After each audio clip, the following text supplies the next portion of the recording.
Social media کا استعمال کبھی برا بھی ہو سکتا ہے تو کبھی فائدہ مند بھی ثابت ہو سکتا ہے۔ برا کیسے ہوتا ہے کہ کبھی کبھار کوئی اتنا لوگوں میں عدم برداشت ہوتی ہے اور ٹالرنس نہیں ہوتا کہ ایک دوسرے کے جان کے پیاسے ہو جاتے ہیں۔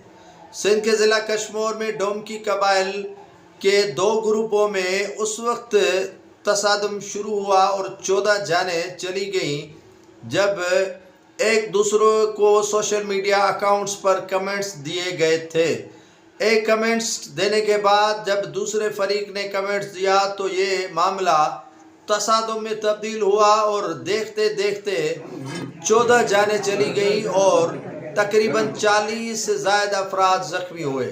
ڈومکی قبائل کے درمیان تصادم اتنا صورتحال گمبھیر اختیار کر گیا کہ ان کو روکنا مشکل پڑ گیا۔